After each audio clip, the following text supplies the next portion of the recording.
The conference room fell silent as the holographic message played for the third time that hour. Ambassador Thelver of the Korvax hegemony stood in the center of the projection. His forearms spread wide in what humanity had learned was a gesture of absolute authority among his species, people of Earth. The alien's translated voice echoed through the chamber. "Your expansion ends now." Admiral Sarah Chun sat at the head of the table, her fingers drumming against the polished surface as she watched the recording. Around her, the representatives of Earth's Security Council shifted uncomfortably in their seats. The ambassador continued his speech, listing humanity's supposed crimes with cold precision: unauthorized settlements in the outer terminus, violations of established hyperspace corridors, aggressive mining operations in disputed asteroid fields, and the development of what the Korvax called dangerous and unstable, faster-than-light technology. "You have 72 hours to respond," Thelver said, his translator capturing the threatening undertone perfectly. "All human colonies beyond your home system must be evacuated and surrendered to hegemony control. Your military fleet will be reduced to a planetary defense force of no more than 50 vessels. All FTL research and development will cease immediately, and your existing jump drive technology will be shared with the hegemony for safety assessment. Failure to comply will result in military action." The hologram flickered and died. Secretary General Morrison was the first to speak, his voice barely above a whisper. 4,000 ships, he said, reading from the intelligence report in front of him. "Our analysts confirm the hegemony has at least 4,000 combat-ready vessels. We have 340. Chun said nothing, her eyes fixed on the empty space where the hologram had been. Defense Minister Okonkwo leaned forward, his massive frame casting a shadow across the table. "They're not bluffing," he said. "Our sources in neutral territory confirm that Korvax battle groups are already assembling at 7 rally points along our border. This is real." Representative Liu from the far colonies spoke up, her voice tight with barely controlled anger. "We can't just surrender," she said. "My people didn't travel 15 light years to build new homes just to hand them over to aliens who decided we're expanding too fast. We followed every law, every regulation. Their laws." Morrison interrupted. "Their regulations. We never agreed to any of this." The argument that followed was predictable. Morrison and his faction argued for compliance, citing the overwhelming military advantage the Korvax possessed. Liu and the colonial representatives demanded resistance. No matter the cost, the military commanders remained quiet, waiting for orders they hoped would never come. Chun let them argue for 20 minutes before she stood. The room fell silent immediately. "I've been reading our history," she said quietly, "all of it. Not just the sanitized versions we teach in schools. Do you know how many times humanity has been told to kneel?" She walked to the window, looking out at the orbital defense platforms that ringed Earth like a crown of thorns. "The strong have always tried to dominate the weak," she continued. "Empires rise, conquer, and demand submission. Sometimes the conquered bow their heads and survive. Sometimes they fight and die. But every now and then, the conquered refuse to do either." Morrison stood, his face flushed with frustration. "Sarah, please," he said. "We're talking about the survival of our species. This isn't some historical analogy. This is real. They will crush us." Chun turned to face him, and Morrison took an involuntary step backward at the look in her eyes. "You're right," she said. "This is about survival. And I've learned something about survival from studying our past. The ones who survive aren't always the strongest. They're the ones who make it too costly to destroy them." She activated the wall screen, bringing up casualty projections from the military strategic planning division. The numbers were horrific. Even the most optimistic scenarios showed human losses in the billions. "We'll lose," Chun said flatly. "In a straight fight, we'll lose badly. But we won't be fighting to win." Okonkwo's eyes widened as he understood. You want to make them bleed, he said. Jun nodded. I want to make them bleed so badly that every other species in the galaxy thinks twice before threatening humanity again. I want the Korvax to win this war and spend the next century explaining to their people why it cost them so much. I want our name to become a warning.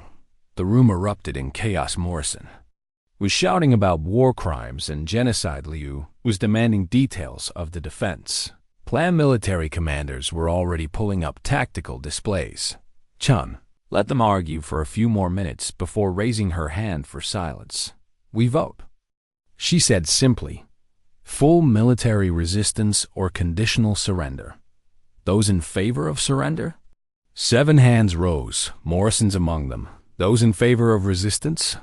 15 hands. The decision was made. Chun turned to the communications officer stationed at the back of the room. Open a channel, she said. All frequencies, maximum broadcast power. I want every ship, station, and settlement in known space to hear this. The officer's hands flew across his console. Channel open? Admiral, you're broadcasting to everything within 50 light years. Chun took a deep breath and stepped in front of the camera when she spoke. Her voice was calm, almost conversational. This is Admiral Sarah Chen of the United Nations Space Command, speaking on behalf of the people of Earth and all human colonies. We have received a Korvax ultimatum. We have considered their demands. This is our response. She paused, letting the silence stretch. You wanted war. Another pause. Now prepare yourself for what follows. The transmission ended. Morrison slumped in his chair, his face pale. God help us, he whispered. What have we done? Chen was already issuing orders. A command voice filling the room. Recall all civilian shipping to protected space. Activate the reserve fleet. Begin evacuating non-essential personnel from border stations. And send a message to every colony, every outpost, every human settlement in known space. She looked around the room, meeting the eyes of everyone present. Tell them to prepare for war. Tell them to prepare for sacrifice. Tell them that we're not fighting to win. We're fighting to make sure that if humanity falls, the galaxy never forgets what it cost to make us fall, in orbit above Earth. Defense platforms began powering up weapons that had never been fired in anger at shipyards across human space. Workers swarmed over vessels being retrofitted for combating the Korvax fleet assembling at the border.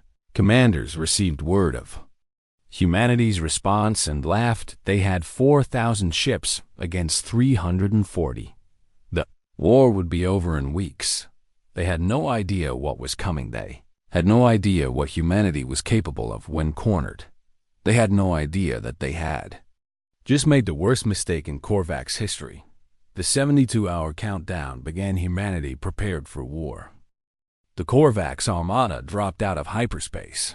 Exactly 72 hours after the ultimatum expired, Commander Rika stood on the bridge of the dreadnought, Eternal Dominion, watching his tactical display populate with contact markers. 4,317 hegemony vessels. The largest military force ever assembled in this sector of space. Scan for human defensive positions. Rika ordered. His sensor officer worked quickly. Professional efficiency marking every movement. Multiple contacts. Commander, the officer reported. Orbital defense platforms, minefield networks. And wait, the officer's voice took on a note of confusion. Sir, I'm reading extensive civilian traffic mixed with military vessels, cargo haulers, transport ships, even passenger liners. All of them have been armed. Rika leaned forward, studying the display. The humans had retrofitted everything that could fly with weapons crude, desperate, and tactically questionable. But it spoke to their determination. They're going to fight with everything they have. His second-in-command observed. Foolish, Rika said, though he felt a small twinge of respect. Brave, but foolish. All ships, assume attack formation. The hegemony fleet moved forward like a tidal wave of metal and energy. The human fleet pitifully small by comparison, held position at the edge of Earth's defensive perimeter. Then, without warning, the humans attacked, not with coordinated battle group tactics as hegemony doctrine would dictate, but with individual ships breaking formation and accelerating at maximum burn toward the Korvax lines. What are they doing? Rika's tactical officer shouted the first human ship, a destroyer called Vindication, opened fire while still outside optimal weapons range.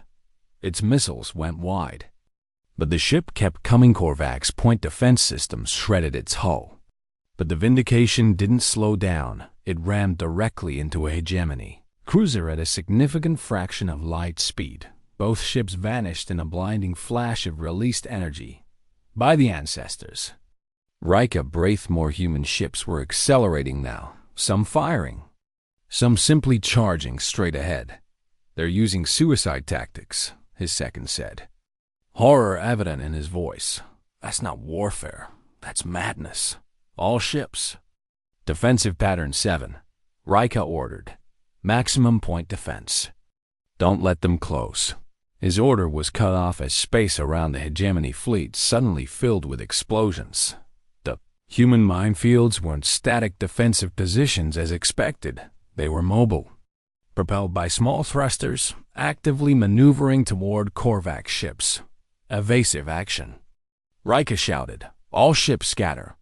But the hegemony fleet's tight formation worked against them. Now ships collided with mines, with each other, with debris from destroyed vessels, and through the chaos, human fighters streaked past, too small and fast for capital ship weapons to track effectively.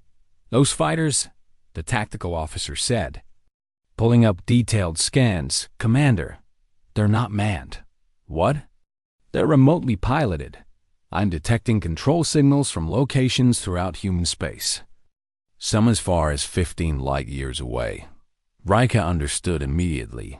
The humans had solved the light-speed lag problem for remote combat operations. Their pilots sat safely in bunkers on distant worlds, controlling fighters in real time through some kind of quantum-entangled communication system. They could throw away ship after ship without losing a single pilot. Target the communication relays, Rika ordered.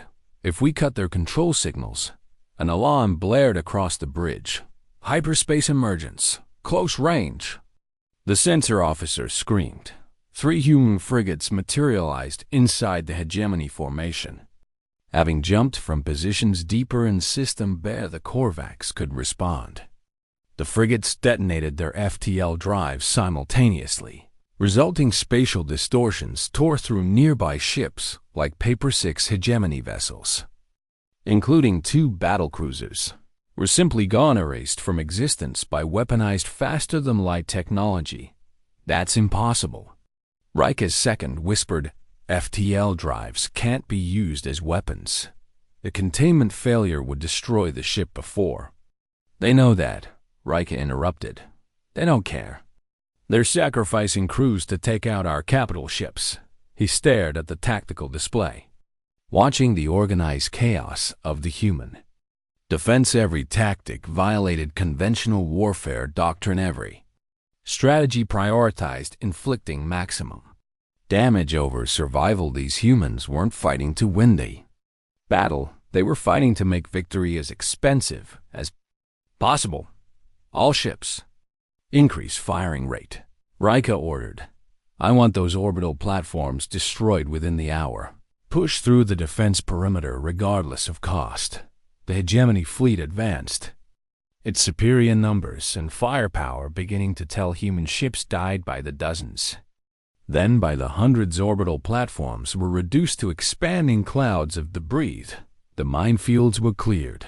The fighters were hunted down, and the defensive perimeter began to collapse. But it took 6 hours instead of the projected 90 minutes, and the cost was staggering. Rika watched his casualty reports climbed. 371 hegemony ships, destroyed another 214, damaged severely enough to require immediate withdrawal from combat. The humans had lost almost their entire defensive fleet.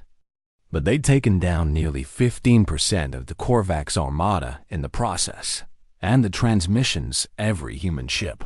Before it died, broadcast its final moments, messages from captains to their families, defiant last words shouted at the Korvax fleet, even simple. Chilling silence as crews chose to spend their last seconds simply making sure their sacrifice counted, all of it recorded. Transmitted on every frequency, spreading across neutral space faster than the battle reports. The galaxy was watching Earth die, and humanity was making sure everyone saw exactly how much it cost to kill them. Commander, the communications officer said quietly, "We're receiving a broadcast." From the human flagship, the defiant Rika nodded. "Put it through." Admiral Chun's face appeared on the lung screen. Her uniform was scorched, and blood ran from a cut above her eye behind her. The bridge of her ship was in ruins. Sparking consoles and emergency lighting casting everything in a hellish red glow. "Commander Rika of the Korvax," Chun said, her voice surprisingly steady. "I'm transmitting our surrender. Earth's orbital defenses are broken. Our fleet is destroyed. You've won." Rika felt no joy in the victory. "Admiral Chun," he began, "I want you to know that my people take no pleasure. Save it." Chun interrupted. "You want my surrender. You have it. But I need you to understand something." She leaned closer to the camera, and Rika saw no defeat in her eyes, only cold, hard purpose. "We're not surrendering because we're beaten," she said.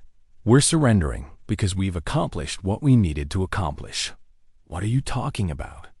Rika demanded. Chun smiled, and it was not a pleasant expression. "The galaxy is watching. Commander, every neutral species, every independent world, every species that's ever felt threatened by the hegemony. They're all watching what it cost you to defeat one human world. You came here with 4,000 ships. You're leaving with less than 3,500 combat-effective vessels, all to subdue a species you considered primitive and weak." Rika felt a cold knot forming in his stomach. "This is war," he said.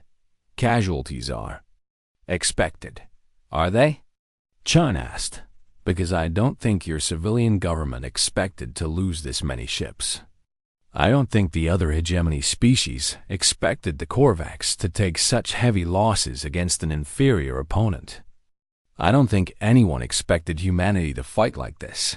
She leaned back, wincing at some injury Rika couldn't see. "You won the battle, Commander," she said, "but you lost something more important. You lost the illusion of easy victory. The next time the hegemony threatens someone, they're going to remember what happened here. They're going to remember that humans don't surrender easily. They're going to remember the cost." The transmission ended. Rika stood silent on his damaged bridge, surrounded by the evidence of his Pyrrhic victory. His second-in-command approached cautiously. "Orders, Commander?" Rika looked at the tactical display showing Earth, battered but still intact. "Secure the orbital space," he said finally. "Begin occupation procedures and send a message to fleet command. Tell them we need reinforcements."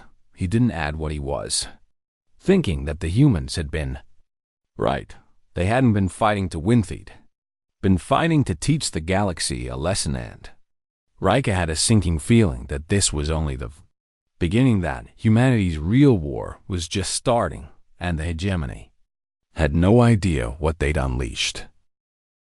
The emergency meeting of Earth's Security Council took place in a bunker 3 kilometers beneath the Swiss Alps. Admiral Chun stood before the assembled representatives, her arm in a sling from the battle, her face haggard from 3 days without sleep.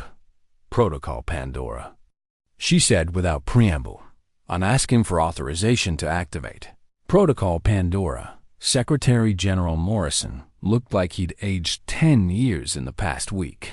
"Sarah," he said quietly, "you know what that means. You know what will become if we use those weapons. I know what we'll become if we don't. Chun replied. The Korvax occupation forces are landing on our colonies as we speak. They're stripping our technology, imprisoning our scientists, and dismantling everything we've built. This isn't occupation. It's systematic destruction of human civilization. Representative Liu pulled up a holographic display showing reports from the far colonies. She's right, Liu said, her voice shaking. New Shanghai is under martial law. Anyone with engineering or physics training is being detained. They're not just occupying us. They're trying to make sure we never threaten them again. Defense Minister Okonkwo spoke up. His deep voice filling the bunker. Protocol Pandora was created for exactly this scenario. He said, when conventional warfare fails and human survival is at stake, every weapon, every technology, every experiment we deem too dangerous to use. Morrison closed his eyes. Biological weapons, he said. Nanotechnology with no safeguards. Self-replicating eye, kinetic bombardment. We banned these things for a reason. We banned them because they're crimes against sentient life. They were crimes when we thought we'd never need them. Chun said, now their survival. The Korvax started this war. They chose to attack us. They chose to occupy our worlds. I'm simply proposing we show them what humans are capable of when we stop following the rules. The vote took 3 hours of debating. The end. Protocol Pandora was authorized by a margin of 2 votes. Jun left the bunker with authorization codes that gave her access to weapons humanity had hoped never to use in a secure laboratory beneath the Pacific Ocean. Dr. Sarah Yamamoto received her orders with trembling hands for 15 years. She'd been the head of the Biological Warfare Research Division for 15 years. Her job had been to develop diseases and then immediately develop cures for them. Theoretical work. Deterrent capability only, never meant to be deployed. Now she had deployment orders. Target: Korvax biology. The orders read, objective: non-lethal incapacitation. Timeline: immediate.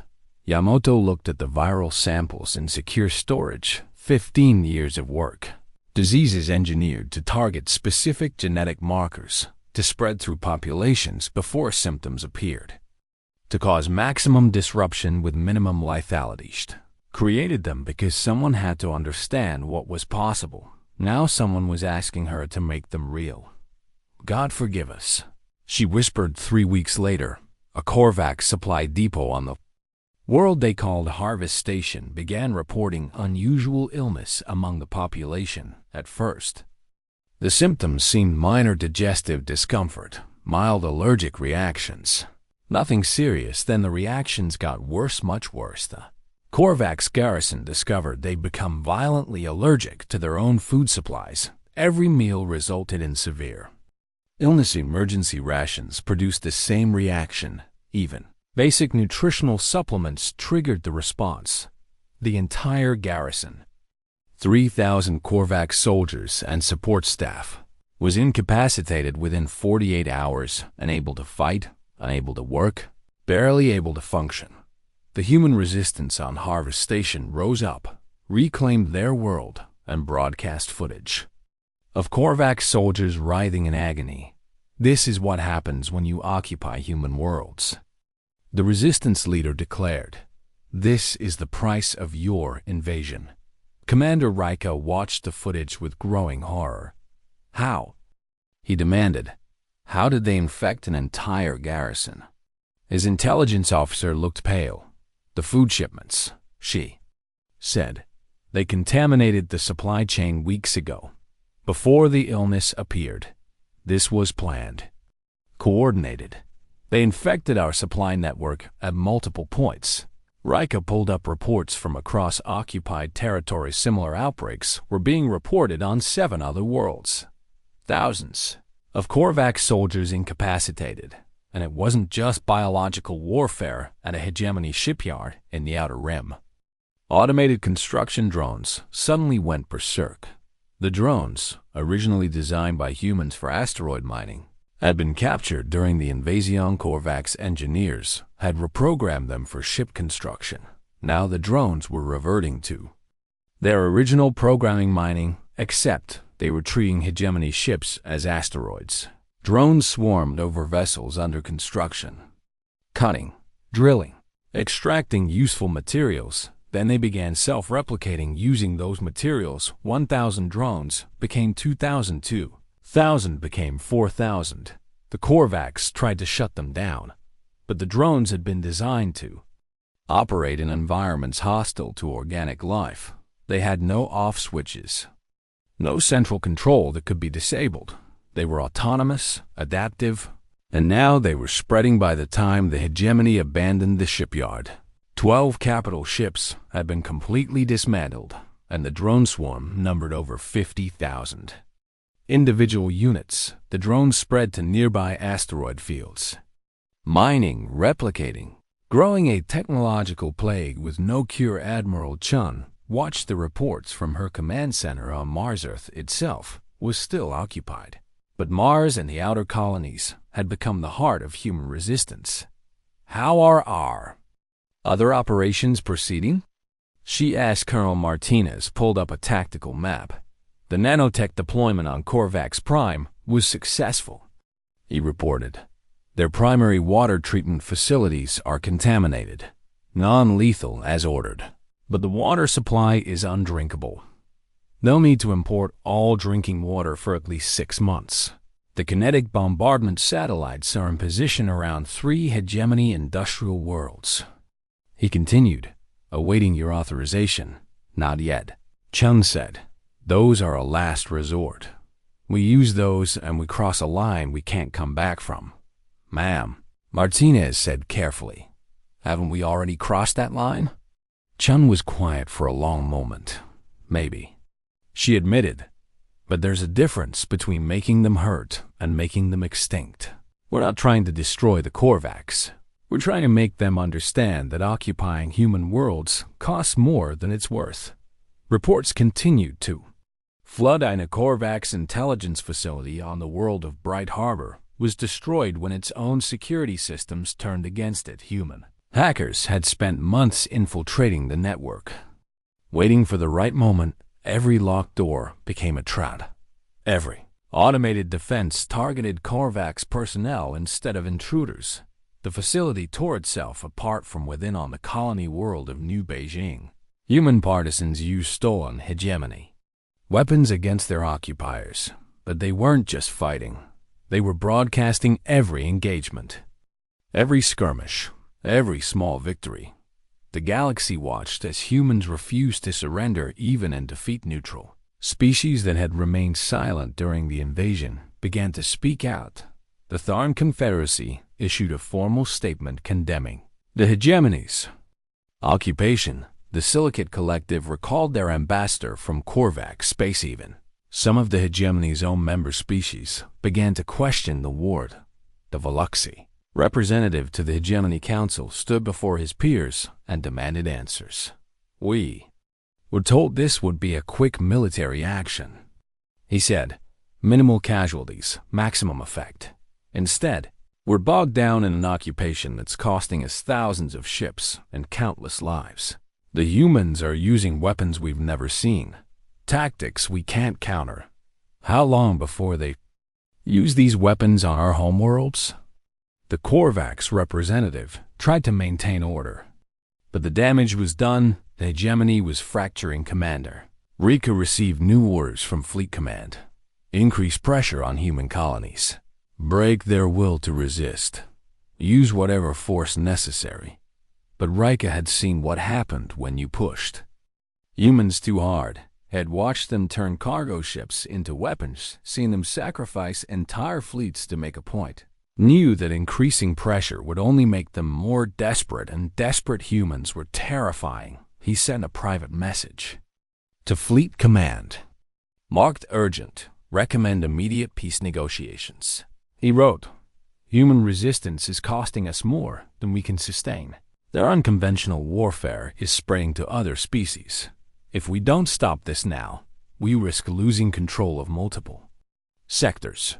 The response came back within hours. Recommendation denied. The hegemony does not negotiate with inferiors. Continue operations as ordered. Riker stared at the message for a long time. Then, he looked at the reports from across occupied space. Biological attacks, drone swarms, nanotech contamination, cyber warfare, partisan resistance. Humanity had unleashed every nightmare weapon in their arsenal, and they showed no signs of stopping. "They're going to make us kill them," his second-in-command said quietly. "All of them. Every human. Because they'll never stop fighting." Riker shook his head. "No," he said. "They're going to make us wish we'd never started this war. They're going to make the price so high that the hegemony has no choice but to withdraw. Or they're going to make us destroy them completely.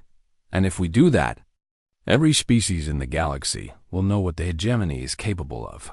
He pulled up the footage of the first battle at Earth-human ships ramming Korvax vessels, suicide tactics, and weaponized FTL drives. "We thought we were fighting a primitive species," Riker said. "We were wrong, and the hegemony was learning that conquering Earth had been easy live."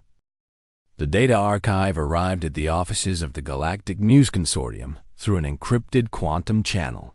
No return address, no identification, just a simple message. The truth about first contact. Journalist Krishana of the Tharn Confederacy had been covering the human Korvax war since its beginning. Seen the official hegemony reports, watched the sanitized footage of Earth's surrender, and read the endless justifications for the occupation. But she'd also seen the human broadcasts, the desperate last stands, the unconventional weapons, the resistance that refused to die. Something about the official narrative had never sat right with her now.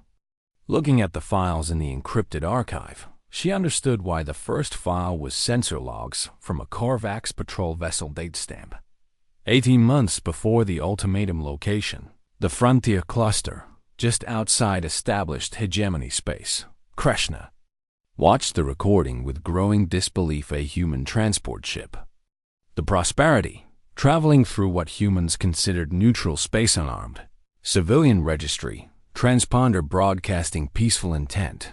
The Korvax patrol hailed them, demanded they submit to inspection. The human captain agreed, began slowing his ship. Then, without warning, the Korvax opened fire. The Prosperity was destroyed in seconds. 347 civilians dead.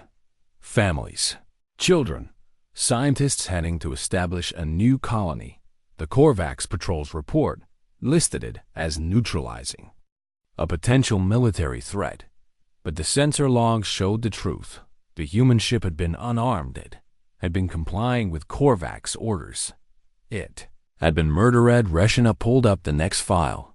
Then the next. A pattern emerged that made her feel sick. For over a year before the official ultimatum, the Korvax had been systematically attacking human vessels in disputed space, destroying unarmed transports, sabotaging human mining operations, assassinating colonial governors, all of it classified, hidden, denied. The hegemony had been at war with humanity. Long before they made it official, they'd just been doing it quietly. The final file in the archive was a recording of a secret Korvax council meeting. Krishna recognized several high-ranking officials, including Grand Admiral Throkoval himself. "The humans are expanding too quickly," Throkoval said in the recording. "Within a generation, they'll rival our industrial capacity. Within 2, they'll surpass us. We need to act now, while we still have overwhelming military superiority." Another council member objected. "But they've broken no laws. They violated no treaties. What justification?" "We'll create justification," Throkoval interrupted. "Territorial violations, unsafe FTL technology, aggressive expansion. It doesn't matter if it's true. It matters if we can sell it to the other hegemony species and neutral governments. A quick military strike, a few months of occupation to dismantle their industrial base, and the human threat is neutralized forever." The recording ended. Krishna sat in stunned silence. That case, entire war was based on a lie. The humans hadn't been the aggressor shade, been defending themselves against a preemptive attack by a hegemony that saw them as a future threat. She encrypted the files and sent them to every major news outlet in neutral space. Then, she wrote her article within hours. The story was everywhere. The Galactic News Consortium led with the headline, Hegemony Deception. The truth about first contact, neutral governments that had stayed silent suddenly found their voices. The Silicate Collective didn't just recall their ambassador. They severed all diplomatic relations with the hegemony. Tharn Confederacy's parliament voted to impose economic sanctions. Most importantly, the other hegemony member species began to question everything they'd been told. The Biloxi delegation walked out of a council session and didn't return. The Methane Collective announced they were suspending military cooperation. The Tri-Spiral Union recalled their fleet from occupied human space commander Rika read the news reports with a mixture of relief and dread. Relief, because maybe this would force the hegemony leadership to end the disastrous occupation. Dread, because he knew how the Korvax High Command would respond to being exposed. They would double down. He was right. Grand Admiral Throkoval issued a public statement calling the documents fabricated human propaganda. He declared, desperate lies from a defeated enemy. The hegemony will not be swayed by manufactured evidence, but the damage was done public. Opinion across the galaxy had turned. What had been seen as a justified military action was now viewed as naked aggression, and humanity took full advantage. Admiral Chun appeared in a live broadcast. Being to every corner of known space, she stood in her command center on Mars, Earth visible through the viewport behind her. People of the galaxy, she began. For 6 months, we've been called aggressors, warmongers, a threat to galactic peace. Today, you've seen the truth. The Korvax attacked us first. They killed our civilians. They sabotaged our colonies. They started a war and then blamed us for defending ourselves. She paused, letting her words sink in. We didn't want this war. She continued. We wanted to explore, to build, to grow. But when the hegemony came for us, we had a choice. Submit to conquest or fight for our freedom. We chose to fight. Chen's expression hardened, and we're not done fighting. The Korvax thought they could crush us quickly, occupy our worlds, and dismantle our civilization. They were wrong. Every day they occupy our worlds, we make them pay. Every ship they send to human space risks destruction. Every soldier they land on our colonies faces resistance. We've shown them biological weapons, nanotech warfare, drone swarms, and cyber attacks. But that's not all we have. That's not even close to all we have. The camera zoomed in on Chun's face. We gave the hegemony a chance to do this the honorable way. She said, they refused. We gave them a chance to fight a conventional war. They chose occupation and oppression. Now we're going to show them what humanity is really capable of when we stop holding back. The broadcast ended in the hegemony council chambers. Panic was setting in. The Biloxi representative stood before the assembly, his voice carrying across the hall. 3 of our member species have withdrawn support for this war, he said. 17 neutral governments have condemned our actions.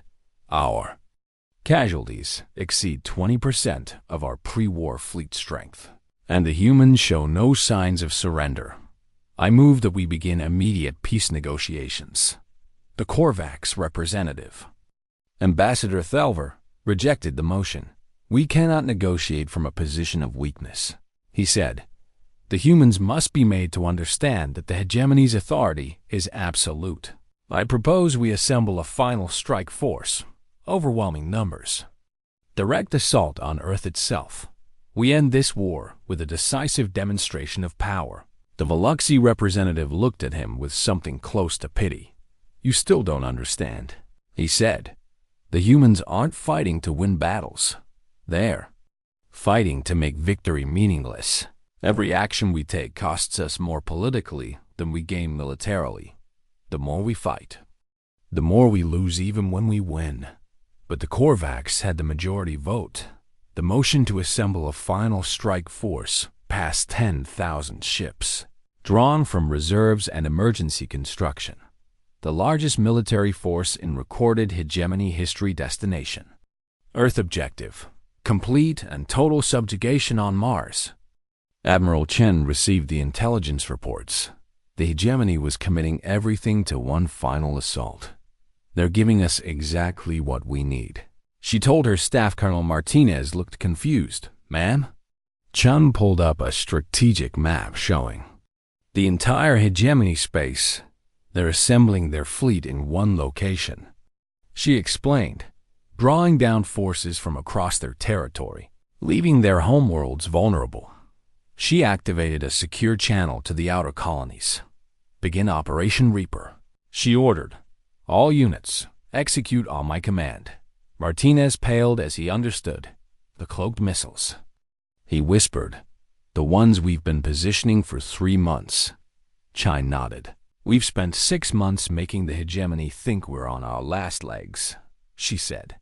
Desperate. Using banned weapons because we have no other choice. We let them think. We're losing, but we were never trying to win the occupation. We were buying time to position our real weapons. She pulled up a display showing hundreds of stealth vessels, scattered across Korvax space. Each one carried enough firepower to cripple a planet's infrastructure when their fleet arrives at Earth. Chen said quietly, we're going to give them 1 hour to surrender. If they refuse, we launch Operation Reaper, and every major Korvax installation in the galaxy gets hit simultaneously. Martinez stared at the map. That's 37 worlds. He said, billions of civilians. We're not targeting civilians. Chen corrected. We're targeting infrastructure, power grids, communication networks, industrial centers, shipyards. No direct civilian casualties, but their entire civilization gets set back 50 years. They'll never recover. She turned to face him directly. The Korvax started this war because they saw us as a future threat. She said, we're going to show them they were right to be afraid, but we're also going to show them that we could have killed them all and chose not to. We're going to make them understand that mercy is a choice we make, not a weakness they can exploit. The final Kovacs Armada assembled at the rally point. 10,000 ships, representing the full might of the hegemony. Commander Rika stood on the bridge of the Eternal Dominion, now the flagship of the combined fleet. He looked at the overwhelming force under his command and felt no confidence, only dread. All ships report ready. His tactical officer announced the drone swarms to. The Korvax Armada dropped out of hyperspace at the edge of Earth's solar system. 10,000 ships, the most powerful military force ever assembled in this sector of the galaxy. Commander Rika expected immediate resistance fighter swarms, suicide runs, desperate last stands. Instead, he found nothing. Sensor sweep. He ordered, where are their defenses? The tactical officer worked his console, confusion evident in every movement. Commander, he said slowly, I'm not reading any military vessels. No orbital platforms. No minefields. No defensive positions of any kind. Earth's orbital space is completely empty. Rika felt ice forming in his stomach. What about the colonies? He demanded. Mars, the belt settlements, the outer stations? Also empty, sir. I'm detecting automated beacons. But no life signs. It's like they evacuated the entire system. The bridge fell silent. Every officer knew what this meant. The humans had abandoned their homeworld rather than defend it, which meant they had something else planned. All ships to defensive formation. Rika ordered maximum alert status. Scan for cloaked vessels, weapons platforms, anything. Commander, the communications officer interrupted. We're receiving a transmission. Source? Mars, sir. It's Admiral Chen. The view screen activated. Showing Chen's face, she sat in what appeared to be a bunker command center. Earth visible on a monitor behind her. Commander Rika. She said calmly, Welcome to Earth. I apologize for the lack of a proper reception, but as you can see, we've decided not to contest your arrival." Rika leaned forward. "What are you planning?" he demanded. "No tricks. Number deception." Chun replied. "Just a simple offer. You have 1 hour to withdraw your fleet and begin peace negotiations. If you refuse, Operation Reaper activates." "What is Operation Reaper?" Rika asked. Though he already suspected, he didn't want to know the answer. Chen gestured, and the image behind her changed to a star map, dozens of points highlighted across Korvax space. Rika recognized them immediately. Shipyards, industrial centers, communication hubs, every critical piece of Korvax infrastructure. "For the past 6 months," Chun explained, "while you've been occupying our colonies and fighting our resistance, we've been deploying stealth weapons throughout your territory. Cloaked missile platforms, positioned in high orbit around 37 Korvax worlds. Each platform carries enough firepower to destroy every major installation on its target planet." Rika's second-in-command pulled up emergency scans of Korvax space. "Sir," he said urgently, "I'm detecting mass hyperspace signatures around Korvax Prime.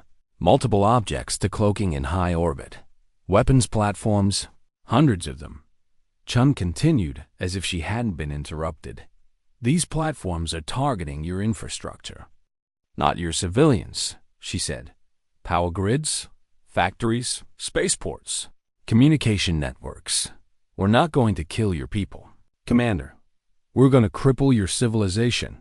She leaned forward, and Rika saw no mercy in her eyes. "If you refuse to withdraw, every major Korvax world will be set back a century," she said. "Your economy will collapse. Your government will fall. Your people will survive. But the hegemony you know will cease to exist." "You're bluffing," Rika said, but his voice lacked conviction. "Am I?" Chun asked. "We used biological weapons on your occupation forces. We deployed self-replicating nanotech. We weaponized our own FTL drives. What makes you think we won't follow through on this?" She gestured at the star map again. "You started this war because you saw humanity as a future threat." She said, "You were right. We are a threat, but not the way you thought. We're not going to conquer the galaxy. We're not going to build an empire. We're just going to make sure that anyone who attacks us regrets it for the rest of their existence." Rika pulled up reports from across Korvax space. The weapons platforms were real, hundreds of them, possibly thousands, all armed with kinetic impactors and high-energy weapons, enough firepower to devastate planetary infrastructure without causing extinction-level damage. It was brilliant and terrifying. The humans could destroy the Korvax civilization without committing genocide.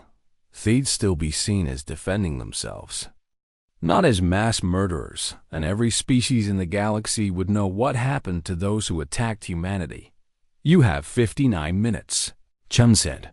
"Use them wisely." The transmission ended. Rika turned to his command staff.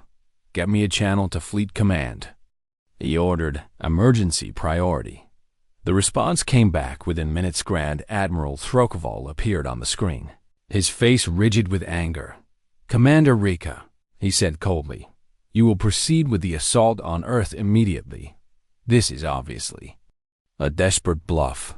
The humans don't have the capability." "Sir," Rika interrupted, "with respect, our scans confirm the presence of weapons platforms around multiple Korvax worlds. This is not a bluff. If we attack Earth, they will cripple our entire infrastructure."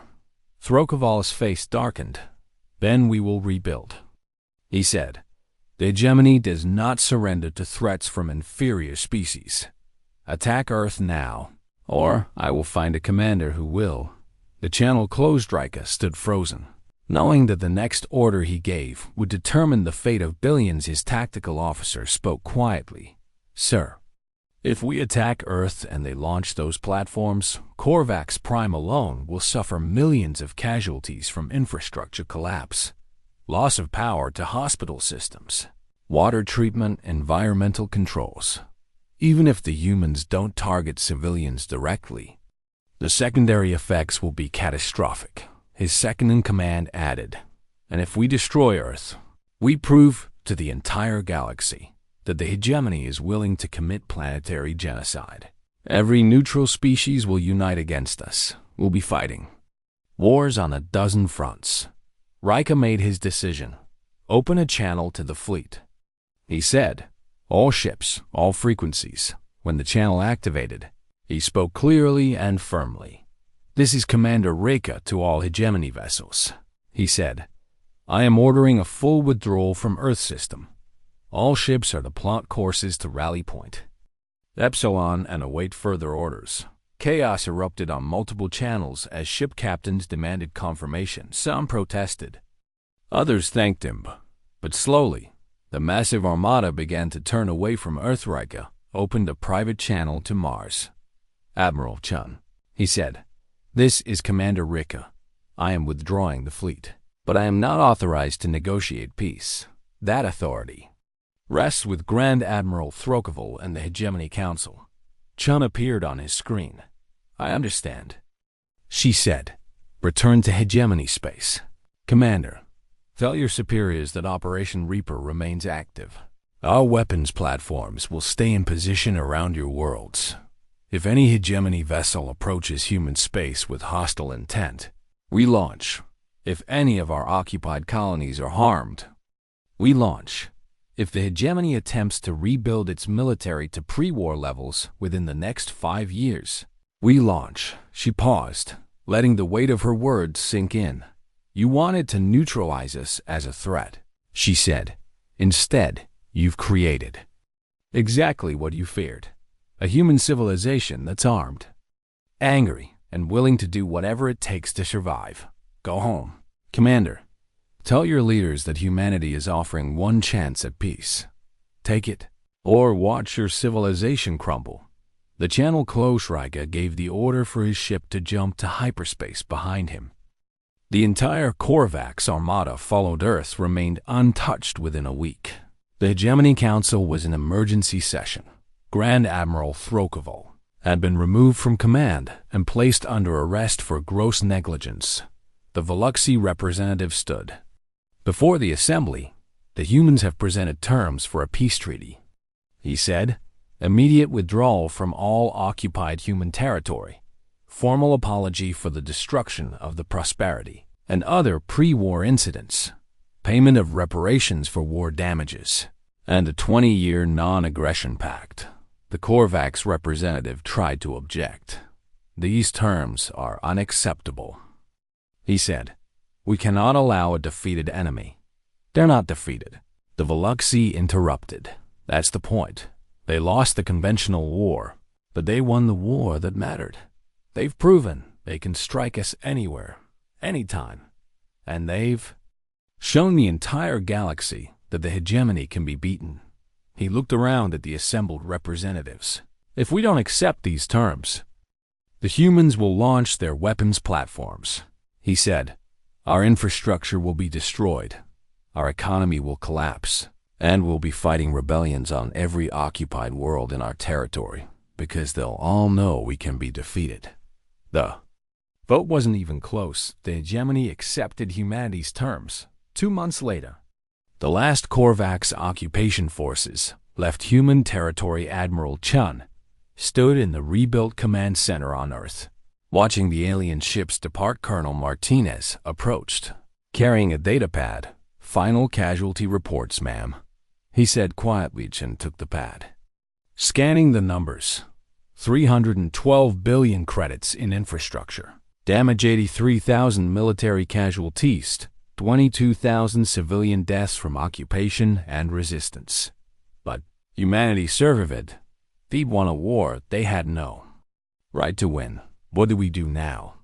Martinez asked. Chun looked up at the stars, where human ships were already reclaiming their colonies.